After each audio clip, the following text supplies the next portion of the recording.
Em outubro, cerca de 156 milhões de brasileiros estarão aptos a irem às urnas, a maioria deles acostumados a escolher um candidato pela urna eletrônica, em um processo reconhecido como universal, seguro e ágil. Mas nem sempre foi assim, e o Brasil precisou percorrer um longo caminho até chegarmos aqui. Veja agora algumas curiosidades sobre a história das eleições aqui no Brasil. Eu me chamo Joanilson e você está no canal Fatos Curiosos.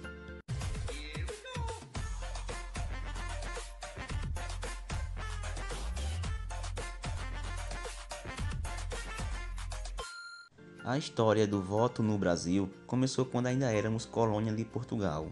A estreia foi em 1532, com a eleição dos membros do Conselho Municipal da Vila de São Vicente, em São Paulo. Nessa época, elegiam-se os vereadores, escrivães, juízes, procuradores e tesoureiros. O sistema não era unificado para todo o território, nem muito menos para todos. Só podiam votar os nobres de linhagem e seus descendentes, os proprietários rurais, a alta burocracia civil e militar e seus descendentes e ainda os comerciantes enriquecidos.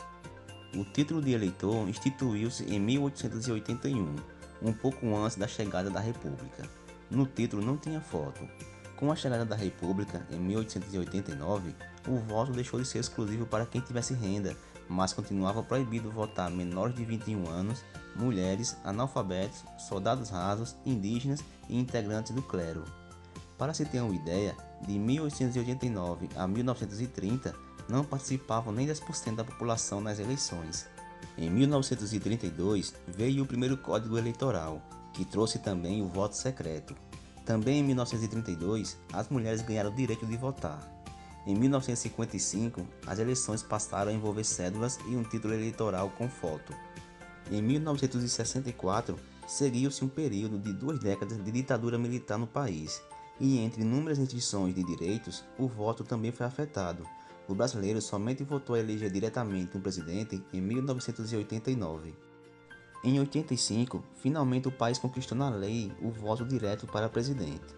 A partir de então, analfabetos e maiores de 16 anos também passaram a ter direito de votar. A Constituição de 88 abriu a possibilidade do voto a detentos, o que foi viabilizado em 2010.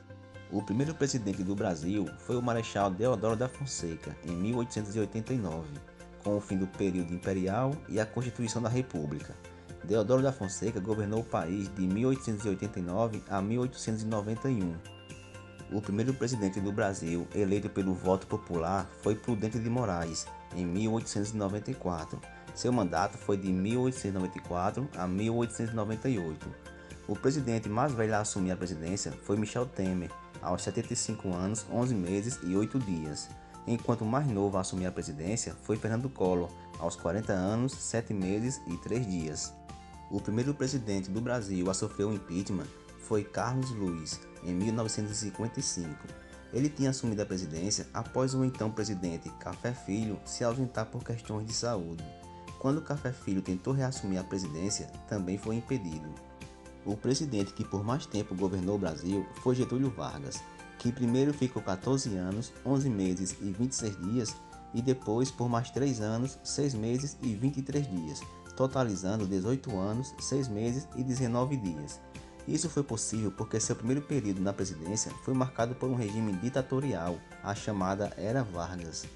E o presidente que por menos tempo ficou na presidência foi Carlos Luiz, que governou apenas por 3 dias, após assumir interinamente a presidência. Ele acabou sendo deposto do cargo. O presidente mais votado da história do Brasil foi Luiz Inácio Lula da Silva, com 58.295.042 votos. Antes da modernização eletrônica, o registro dos votos era feito em cédulas de papel. Em uma lista, os eleitores assinalavam um X no quadrado ao lado do nome do seu candidato. A primeira eleição através de urnas eletrônicas aconteceu em 1996, nas eleições municipais de 57 cidades do Brasil. Dilma Rousseff foi a primeira mulher a se tornar presidenta do Brasil em 2010. Ela também foi reeleita em 2014. Tancredo Neves foi eleito o primeiro presidente civil depois de 21 anos de ditadura militar, mas não chegou a assumir a presidência. Isso porque uma noite antes da sua posse, Tancredo Neves precisou ser internado às pressas para tratar de uma apendicite aguda. Ele ficou no hospital durante 38 dias e morreu no dia 21 de abril de 85. Em seu lugar foi empossado o vice-presidente José Sarney. Desde 1989, com a redemocratização, apenas 2 vezes o presidente foi eleito no primeiro turno, que foi Fernando Henrique Cardoso, em 1994 e 1998. E desde 1997, quando foi aprovada a proposta de emenda constitucional permitindo a reeleição por mais 4 anos, todos os presidentes foram reeleitos. Foram eles Fernando Henrique Cardoso, Luiz Inácio Lula da Silva e Dilma Rousseff. Então chegamos a mais um ano de eleição presidencial no país. Estude bem seu candidato, estude suas propostas e vote consciente. Então pessoal, esse foi o vídeo de hoje, espero que vocês tenham gostado. Então já deixa o seu like, se inscreve no canal e ativa o sininho para não perder nenhuma novidade. Então valeu e até a próxima.